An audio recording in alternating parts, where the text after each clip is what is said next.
won't let that happen. Well, what a bunch of jerks. I get no time. Well, we won't let that happen.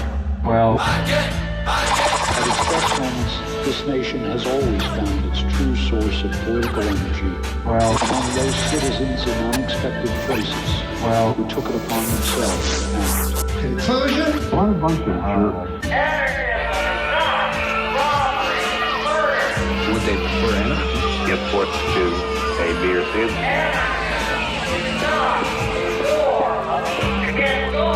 Would they prefer anarchy? So choose A, B, or C.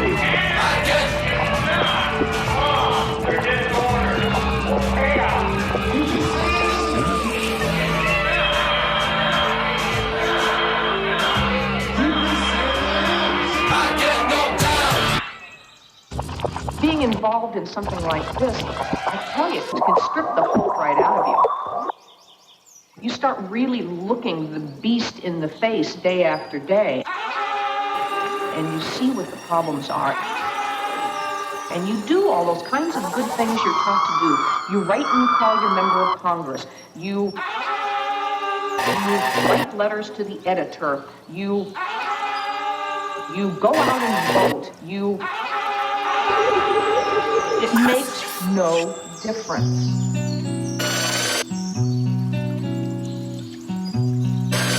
Anarchism, actually, is the opposite of all of that.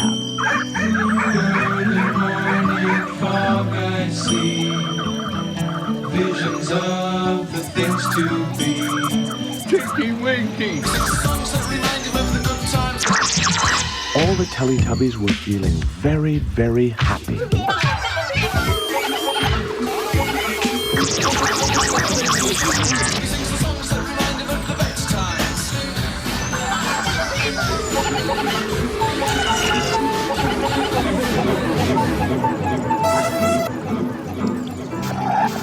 Where's my head? Let me think. No, I don't keep it under the sink. I know no country in which there is so little abundance of mind and freedom of discussion as in America. What I think we ought to do is get rid of everyone we got in there and start even Republican or Democrat. Clean house. We got to get something to change the system. Something. I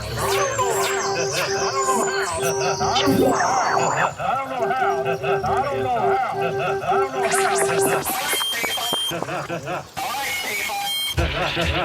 You must avoid the government of democracy. Would they prefer anarchy? The founding fathers hated two things. They hated democracy and they hated money. And they saw to it that we would have neither. When he went in the classroom, he said, "You're all gonna die." He just started shooting. This morning, a chilling account for the first time of what went on inside that classroom, where multiple children and 2 teachers were fatally shot. I was playing dead, so he was shooting. 10-year-old Samuel Salinas, one of the few survivors from his class, now recovering after an injury to his leg. He shot my teacher and then he shot the kids. I think he was aiming at me, like this thing, and then he, I guess one of the chairs were there, so it blocked it, and the pieces my leg. Most of his friends and classmates not making it out alive. I kind of don't feel safe going to school and and sometimes at night I have nightmares too. Also inside that classroom, 10-year-old Tess Mata. It happened here, and it took my baby. Tess adored her big sister Faith, loved making TikToks, and kept people laughing. She put a smile on everybody's face every time she was dancing. She always had the biggest smile ever. Evaduria Horta's son, Rogelio Torres, also one of the victims. Losing that little piece of my heart right off my son. The mother, of course, says Rogelio was loving, happy, and liked to help others. I think about him, what happened that day, what was going on in that classroom that he was in. He was crying out for me or something. I'm just like, what was his last? Well, he saw last. And Ellie Garcia, she was known to love Encanto and her abuelita, Nilda Lugo. who says every time she saw her granddaughter, she would run to her and give her hugs. Hi, Grandma, I love you. And also being remembered, Levi Bravo and Leila Salazar, and Alexander Rubio, or Lexi, was an all-A honor student. Her mother calling her beautiful and smart, sharing on Facebook. We told her we loved her and would pick her up after school. We had no idea this was goodbye. And this morning, unimaginable tragedy compounded. Just days after teacher Irma Garcia was gunned down, her husband Joe Garcia dying of a heart attack. The two were about to celebrate their 25th wedding anniversary. One of his final moments, laying flowers at the love of his life's memorial. They now leave behind 4 children, seen here overnight at a mass for the family, held in the pastor's embrace. One family I spoke with says their son is gradually starting to talk about what happened inside that classroom, and as difficult as it is for him to talk about it, it is excruciating as a parent. Conclusion? There is a certain social process which is known and very visible, but perhaps not acknowledged as much as it should be. It is that one where a new idea, or an old one in new form, is accepted by a minority, while the majority are shouting treason, rubbish, kook, communist, capitalist, or whatever is the term of abuse valued in that society. And they develop this idea, at first probably in secrecy or in semi-secrecy, and then more and more visibly, with more and more support, until, guess what? This seditious, impossible, wrong-headed idea becomes what is known as received opinion, and is loved and valued by the majority. Conclusion? Look, people, you heard it on the radio. You've seen it on a TV show.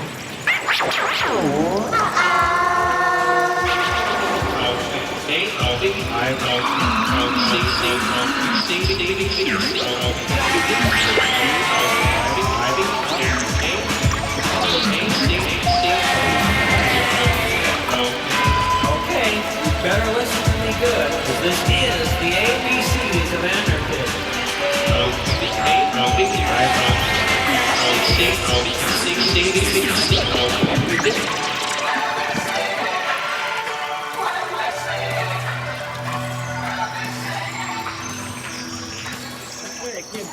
Where does this attitude, this cultural belief, this individual belief, this cultural attitude, this individual attitude, where does it come from? Church. This is a religious perspective that women have this responsibility. Because what we're doing is what I see, the rhetoric is coming from punishing women for going into the workplace. That is a very big thing. So the way to prevent women from going into the workplace, make sure that they're pregnant. The way to make sure we have more parishioners and more tithing come in, make sure women keep and stay pregnant. Right. This is why the church, by the way, is losing people in droves. It is ridiculously, hopelessly out of touch with society. There's only a very small fraction of people left actually going to church, and it's because the church doesn't actually help people with their regular lives, and it lies to them so much and exploits them so much. This generation right now of kids, they know they're being lied to. They know they're being exploited, and they're not putting up with it. They're not. And so so the church, I see it becoming an outlier within the next generation, being a complete outlier. It's reduced. I don't even know what the rates are right now, but it's been plummeting since I was born.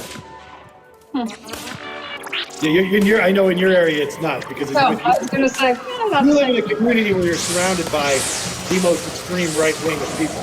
Yeah. Also, those same right-wing people, you can find them on Tinder fucking around with everything they can, right? I believe it. Well, we're working the cases. That's how we know.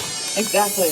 We sure are. So the hypocrisy part gets me really bad, but also the lack of empathy for women, the lack of realizing that they're human beings with rights who deserve to be protected. All human life is precious, yes. But it doesn't become an individual life until it becomes separated from the mom, and the mom's going to live healthily. If you don't accept that, we can't have that conversation. I don't want to have conversations about what people believe. I want to have conversations about what people value, what you put value on. And this brings us to the gun control issue too, because the same issue It's not about valuing guns. It's about this gunfighter image that most men have in the United States of themselves and how they want to be perceived in that way as being strong with guns because they think women like that. That's the image they want to project, power and strength. And when they realize women don't like that, that's when they become the incel who goes and shoots everybody to prove how powerful they are. That's the American fantasy. And that's what we're trying to protect. Instead of the right of children in classrooms to simply exist. Right? To simply fucking exist. We're making ideological choices instead of ones about the people that are sitting right in front of us. That's how I see it. And I see it as an ideological problem. We are too wrapped up in ideology that exploits us. We don't have, like I said, in the United States, we identify with the oppressor because we believe that everyone can have the chance to become the oppressor. That's the American dream, is to oppress others. That's why we like to keep prostitution and immigration illegal so that those people do their activities, we can continue to exploit them. It's the same with women. We want to keep them as second-class citizens so that we can continue to exploit them. That's how I see the issue. Do you see it differently from your perspective? Because I feel like sometimes I'm like, am I seeing this right? Because I can see the activity. No, I would have. My answer would have been I saw it differently if this would have been months ago. But now that I'm aware of the deeper issues with all of these things, like you just mentioned gun control and all of these things, they all boil down to a very similar root cause, right? So no, I see that, and I think that this has been a way to put women back in their place, if you will. I think that this is part of that movement, right? That's right, exactly. Men don't have problems with women so long as they keep their place. They don't have problem with Mexican immigrants so long as they keep their place. They don't have problems with prostitutes, just keep their place. In other words, be in a position where I can exploit you. That's right. So you want to, not you, but men in general want to wave their guns around, be terrible at sex, but have sex with everyone. Have no responsibility. That's why they gotta have sex with everyone, because every time they get revealed as the bad guy, the bad lover that they are. And not they need to have sex with more women to see if they can trick them. Right, and have one subservient woman at home that will do everything and stay quiet and just be there. Right. And doesn't that sound delightful? For a man, yeah, maybe. But here's the thing. For a man to whom that sounds delightful, I have one label: psychopath. That is a psychopath's dream. And I'm labeled as a witch, so we know that I don't sit quietly. So my first thing is if I see someone who's pregnant well, let's not do it that way. If someone becomes pregnant, yes. The first question should always be, are you okay? How do you feel? How do you feel? Not like, oh my God, it's a miracle, a blessing from Jesus. No. Are you okay? How do you feel? How's this affecting you? Can you do this? Do you need help? And if there is no family in the life of that person to ask that question, then that's the role of the state. The state should be open. Because if we do not address this, you will turn somebody into a baby machine that's cranking out people that are going to be over-policed and criminalized.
Seudade para Musa Paradisiaca Records.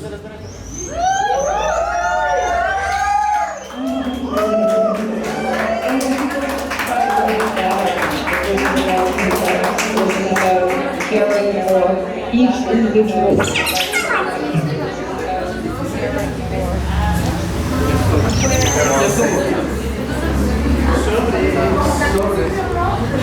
So,